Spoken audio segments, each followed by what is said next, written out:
On Tuesday of this week, Donald Trump decided to continue his war against Federal Reserve Chairman Jerome Powell, who, in spite of what Trump has said recently, Trump appointed back in 2017, not Biden. Biden did not appoint this guy, but Trump did, and now Trump hates him and wants him out of office immediately. There have been rumors, reports for, months now that Trump wanted to fire him, but economists and experts have warned that if you do that, you're basically giving the economy a death sentence. Well, so Trump knows if I fire him, it's really going to screw things up. So how can I force him out of the job?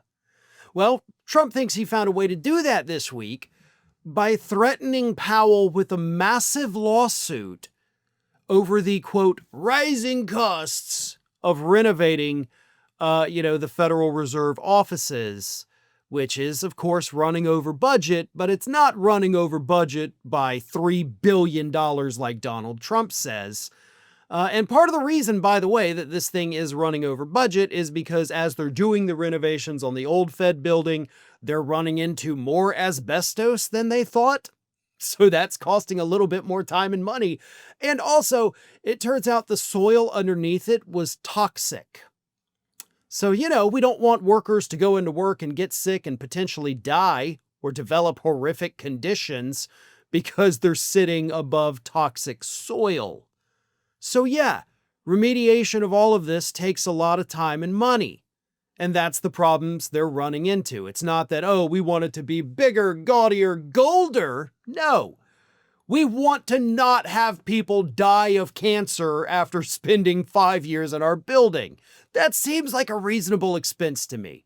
That's not something I'm going to lose any sleep over. We need a Federal Reserve, and we need the people who work there to not get cancer after just a few short years. Seems reasonable. But Trump's pissed, so Trump got on Truth Social, and he said, quote, I'm considering allowing a major lawsuit against Powell to proceed because of the horrible and grossly incompetent job he has done in managing the construction of the Fed buildings.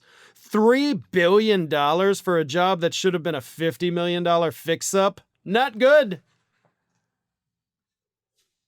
And you were in real estate? If a job does actually cost $3 billion, but the most you're willing to spend on it is $50 million, that tells us a lot about how you've run the buildings and resorts that you run. You cut corners.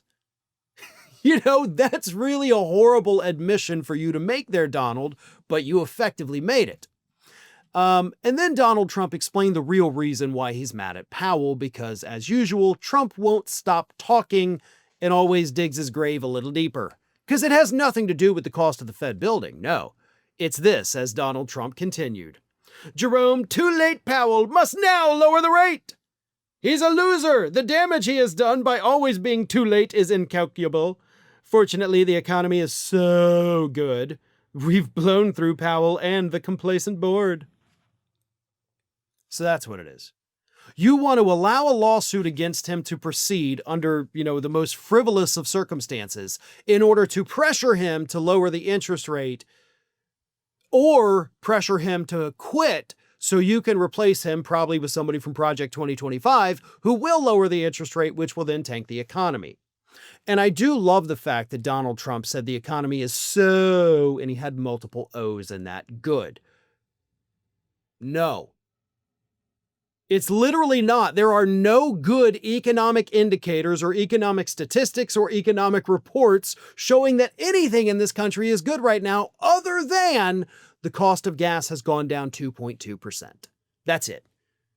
But the cost of everything has risen so much, including buying used automobiles, that the reduction, like the amount of money we're saving in gas, is totally offset and wiped out by the increase in everything else we're paying for. So no, the economy is not so good. And no, Powell is not the guy who said, spend more money on my buildings. That's actually you, Donald, with your $200 million golden ballroom you're building at the White House. But whatever it is, Trump doesn't care about the costs of the Fed building. What he wants is to pressure Powell to either lower interest rates or quit on his own. And eventually Trump is going to lose patience and he will end up firing this guy. Thanks for watching, everybody. And if you're not already, please subscribe to the channel. We got fresh content every day for you. And if you want to follow us across social media, make sure you check out all of the social links that we have posted in the description of this video.